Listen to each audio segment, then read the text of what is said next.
The oldest democratic government office in the world turns 300 years old. So let's just look back a little. A speculative bubble kept London's high society in suspense in 1720. Starting with King George I himself, everything of standing and name invested in the supposedly fabulous profit prospects of the trading company South Sea Company. Undeterred by less than encouraging interim results, even the brightest contemporaries, like the famous physicist Isaac Newton, lost their heads and put thousands and tens of thousands of pounds into the loss-making company. The bursting of the bubble sparked a state crisis, and 300 years ago brought a man into the office of His Majesty's most important advisor.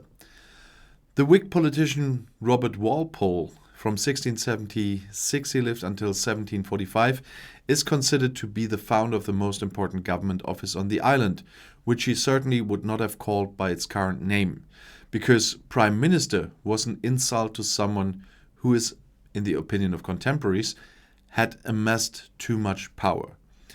Walpole was officially appointed to the office of First Lord of the Treasury, Chancellor of the Exchequer, and Minister of Commons. The first title is still on the golden shield of the famous Black Door with the number 10, the official residence on Downing Street. With the three official titles, Walpole's duties were also outlined. Money was needed for the court of the elector who came to England from Hanover in 1714 and for the battered state. This required the skillful management of state finances as well as the manipulation and control of the oligarch clique in Parliament. Far-sighted, Walpole realized that whoever wants to exercise control over the dear money must remain in the House of Commons. The statesman communicated with the king in bad kitchen Latin. The Hanoverian elector and late-calling king spoke no English. Walpole could not speak French.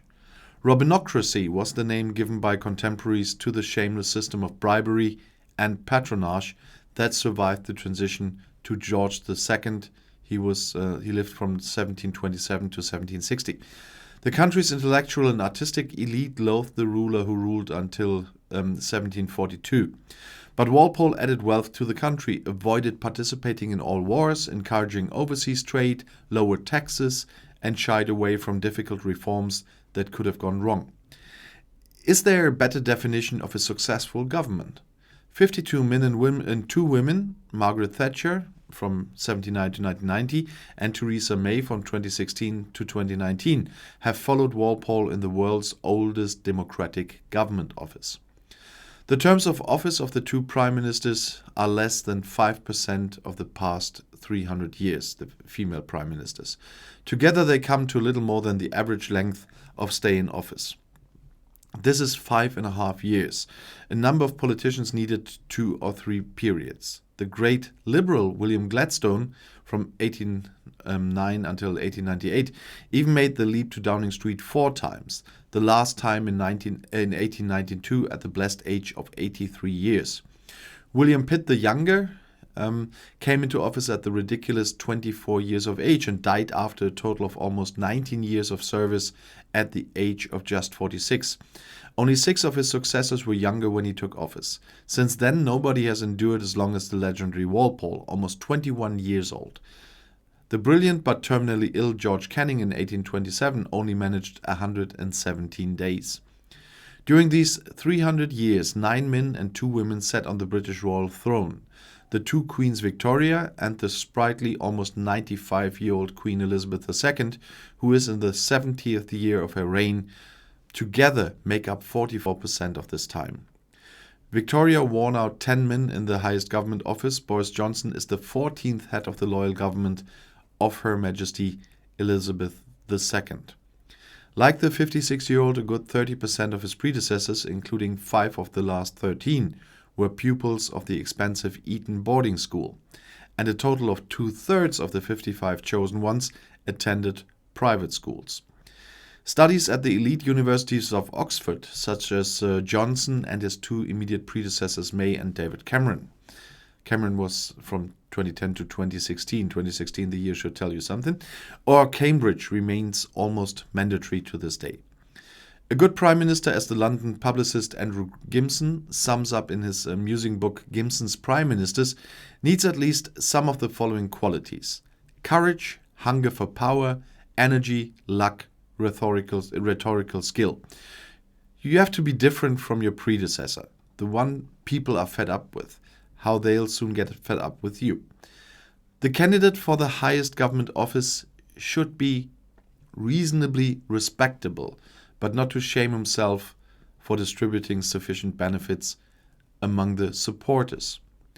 Of course, you need good crisis management and a feeling for the opinion of the public, although until well into the 19th century, the public that is important today mainly consisted of the opinion of the respective monarch. After all, the long-time parliamentary correspondent also considers a largely underestimated ability to be essential. Say goodbye to positions you have cherished in good time and in an elegant manner. Angela Merkel's regret about COVID sends her regards. Is a good prime minister successful by definition? This is what the historian Anthony Selden sees and lists 9 names. Walpole and Pitt from the 18th century, Robert Peel, Lord Palmerston and Gladstone in the 19th century.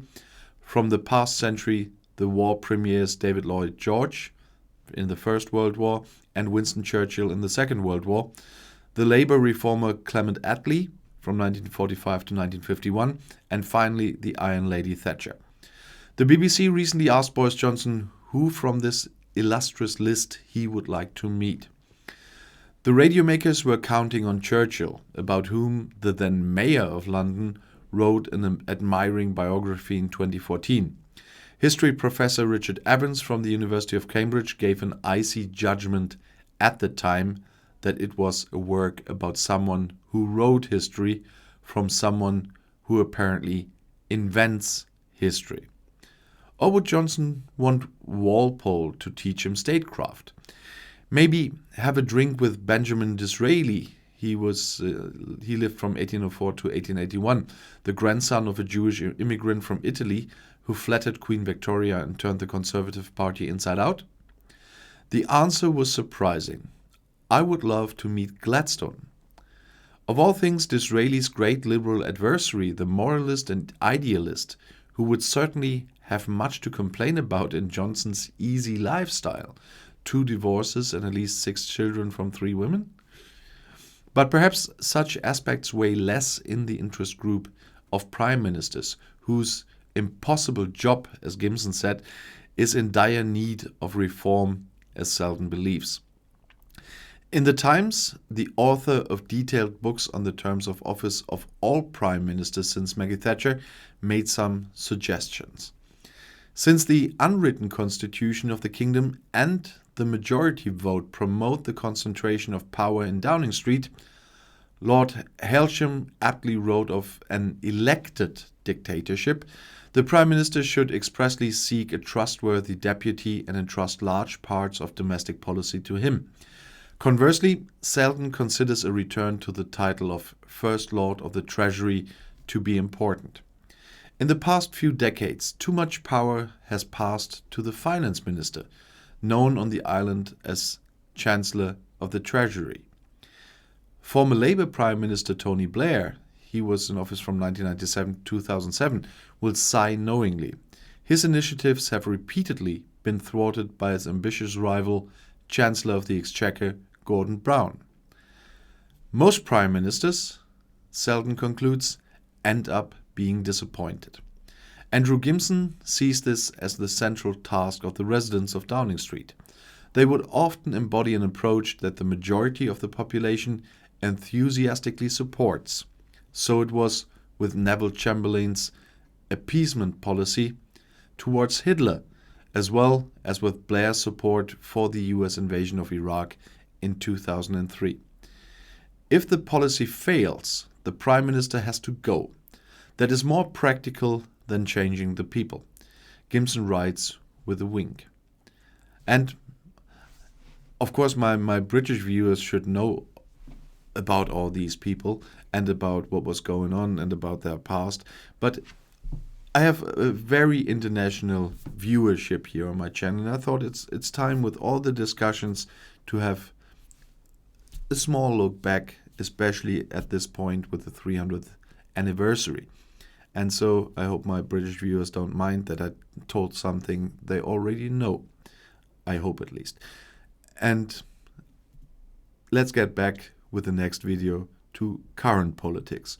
And if you want to stay informed, please subscribe to my channel. Auf Wiedersehen.